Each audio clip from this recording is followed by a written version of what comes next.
Well, it's been a while since I've done a video, but I've had enough changes to my setup and felt in the mood to actually make a video again. So this is my update on my current setup as of December 20th, 2020. So the main update of interest is this keyboard I got. So this is a IBM SurePOS keyboard. I actually switched to using the keyboard from my SurePOS system, which is white, has a trackpad. And I'm using that. I decided I was going to make the switch to these types of keyboards for my main keyboard. And so I bought this one. I got a good deal on it, about $30 for this. But anyways, I bought this and just got it a day or so ago. Realized that IBM has actually switched because these are modular. So there's a cable that plugs into the keyboard and then obviously goes to the computer. So IBM actually switched that to something else, or at least they have two different options for that. So this one goes to PS2. The other one is a more modern, goes to USB. It uses a different, IBM has some special name for it, but it's like a 4-prong type thing. And these are more RJ type cable. So I realized I couldn't use this until I get a new cable. The new cables, every one I found only goes to a powered USB cable or port, which is a sort of a special point of sale port, which my desktop doesn't have. I really don't want to have to try to adapt to that or something. So I basically realized that the boards, there's a board that plugs into, and then obviously the keyboard itself, the keys and all that plug into that board. And they're interchangeable, the boards. So I took my point of sales keyboard, the keyboard I have, for that computer reserved. I took that apart and I basically just took the base, because this entire thing's the top, and then it clicks into that base there, which comes off. So I just swapped the bases, which is how I'm able to use this. And I'm going to order a board. I'll put that board in the base that this keyboard belongs to, and then I'll put everything back together, and I'll be able to use it like it is now. Only issue then will be I need another keyboard cable, and they're actually pretty expensive on eBay. It probably would have made more sense to buy one of these with the cable. A lot of times it's cheaper that way, but the only problem with that was I wanted one without a trackball, because these look, I mean, I like these keyboards, but it would look a little ridiculous if I have, the trackball and the freaking key and all that. So it's a little more normal looking like this. I also took all of the caps off, because a lot of them, like on the F keys, and some still are, I mean, they're broken somehow. I don't know if that was from before shipping or whatever, but a lot of them have cracks in them. So I took all these off here, all them there, and all them there, and just put the best ones on. The keys I'm keeping, so anything I would actually use, or anything with lettering on it. So all these up here, I only actually use numlock, but so the numlock and all them get one, and then these here and these here. So anything that is not marked, because that's all print there.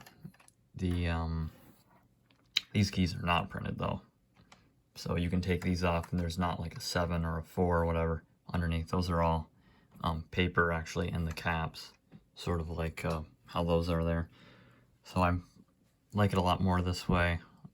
It looks a little more normal of a layout. The only hard things with using this keyboard is the lack of Windows keys, which I normally use when I'm in a game to get to the taskbar so I can open up Chrome or something if I have to look something up. So that sucks not having that, although I've essentially just been Control-deleting. And then I'll just show you quick here. Go into Task Manager, and then after you click that, if you're in game or whatever, that gives you access to the taskbar, like I said. So yeah, the only other hindrances with this keyboard is the lack of the keys that would be here. So your plus and your minus and your asterisk. So now I got to come over here and press shift to get to a lot of them. So it's not as easy when I'm doing math, whatever, and I'm adding stuff up, unfortunately.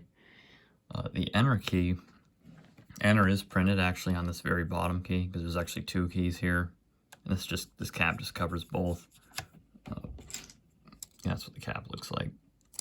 So I left the enter like they had it, because I like having a full-size one. And I left the total key, so this doesn't look as weird. Might look a little weirder with it, but it looks less weird to me with that on there, filling that space. Yeah, to anybody that doesn't know, these are actually not mechanical, even though they sound it, and they feel pretty satisfying.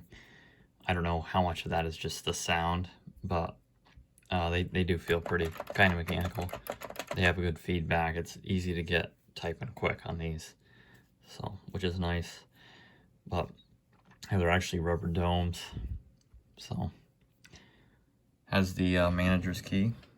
I have the key to it. Came with both of them, but they're not IBM keys like this one here, which goes to my other keyboard. So yeah, that's pretty much it for this. Kind of interesting that the wait and offline buttons stay on, just like they do in the point of sale system by default, you know, without it being connected to anything. So yep, so you get them, and then you get your normal num, cap, and scroll. So that's the keyboard. This phone, I haven't done a video tour since I put this in here. I have a PBX, private branch exchange, or a phone system essentially, and that's sort of the main unit, but I put it in the office here because it fits. And eventually I'm gonna do a video on that and the entire system, so I will get into that eventually. Other than that, not much has changed. Still using the Dell. I'm gonna be hopefully upgrading that a little bit soon, so I'll do a video on that. This is new here. There used to be a bookshelf here, but I've had this printer here for a while on the floor. I did a video on that. It's the LaserJet. I don't know if it's a 4000 or something like that. I don't remember. Maybe it's a 4100. And then I have this Dot Matrix Panasonic here, which I want to start using. I have some stuff I'd like to print on line paper. So, but I've been having some issues just getting it to communicate with Windows, as it's pretty old. So, but plan is to, there's a board there. So this will be about at the height that it's at, and that board will be up here-ish. Just need the legs, and then I'll cut a hole in it for the paper to feed up through, and then that printer will stay pretty much where it is, because I do not actually use that. That is just here because there's an open space. I actually use a LaserJet 4250 or 4350, and that is in the living room connected to the router, so it's on the network. Yeah, that's pretty much it. Plan on having a few videos coming out in December to finish the new year up. I've been focusing on some of my other hobbies, which is why I haven't made videos. I'll just do that from time to time. I sort of get into one thing for a while, and then I go on to something else for a while. It's hard for me to actually do two hobbies at the same time. But so I do plan on having some stuff, and some stuff pertaining to the Sherpa stuff as I figure some more stuff out there. Yeah, that's it. Thanks for watching.